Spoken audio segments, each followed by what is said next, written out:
লক্ষ্মীপুরে পালপাড়া মিনিবার football tournament 2024-এর ফাইনাল ম্যাচ ও পুরস্কার বিতরণী অনুষ্ঠান অনুষ্ঠিত হয়েছে। বৃহস্পতিবার 26শে ডিসেম্বর সন্ধ্যায় সদর উপজেলার উত্তর জয়পুর ইউনিয়নের পালপাড়া দায়েম উল্লাহ মেহেরুন্নেসা বহুমুখী উচ্চ বিদ্যালয়ের মাঠে পালপাড়া যুব সমাজের আয়োজনে ফুটবল টুর্নামেন্টে 9 নং উত্তর জয়পুর ইউনিয়নের সাবেক চেয়ারম্যান এম ইউসুফ ভুইয়ার সভাপতিত্বে এবং ইউনিয়ন ছাত্র দলের সাধারণ সম্পাদক রিঙ্কু পাটোয়ারির সঞ্চালনায় প্রধান অতিথি হিসেবে উপস্থিত ছিলেন সিঙ্গাপুর ট্রান্স ওয়ার্ল্ড গ্রুপের senior technical superintendent engineer M Jahangir Alam. বিশেষ অতিথি হিসেবে উপস্থিত ছিলেন ইউনিয়ন বিএনপির সভাপতি মোহাম্মদ মোস্তফা বাবুল মাস্টার, বাহাউদ্দিন বাহার, গোলাম কিবরিয়া সহ আরও অনেকে। এ সময় ফাইনাল ম্যাচে বিজয়ী দল টিম জুনিয়র পিএসকে এবং রানার্স আপ দল চন্দ্রগঞ্জ দাঁড়পাড়া ক্রীড়া চক্রের হাতে পুরস্কার তুলে দেন অতিথিরা। এছাড়াও ম্যাচ সেরা গোলরক্ষকের হাতে সেরা পুরস্কার তুলে দেওয়া হয়। এর আগে বক্তারা বলেন, সব ধরনের খেলাধুলার দিকে নজর দিতে হবে, তৃণমূল পর্যায়ে বিভিন্ন খেলার আয়োজন করতে হবে, এতে করে তৃণমূল থেকে জাতীয় পর্যায়ে খেলোয়াড় তৈরি হবে।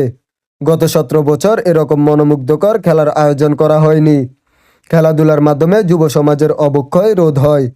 সকল দলের অংশগ্রহণে খেলাধুলা এবং উন্নয়নের কাজ করতে হবে। ফুটবল খেলার পাশাপাশি অন্যান্য যে স্পোর্টসগুলো রয়েছে সেগুলোর দিকেও আমাদেরকে নজর দিতে হবে। সব ধরনের খেলা আমরা তৃণমূল পর্যায়ে নিয়ে যাব।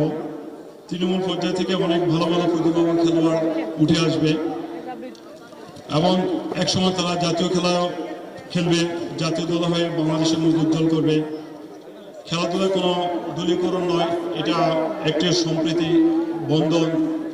আসলে বিশেষ করে গত 17 বছর এরকম মনোমুগ্ধর পরিবেশে আমরা কোনো খেলাধুলা তো দূরের কথা, স্বাভাবিকভাবে চলাফেরা করার সুযোগ হয়নি।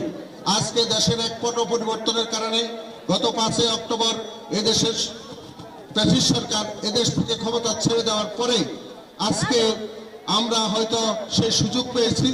আপনারা যে যে দল করেন, যে যে অবস্থানে থাকেন না কেন, বিবাদ এগুলো ভুলে গিয়ে সবাই কাঁধে কাঁধ মিলিয়ে আপনারা আপনাদের স্কুল এলাকা উন্নয়নের জন্য কাজ করবেন।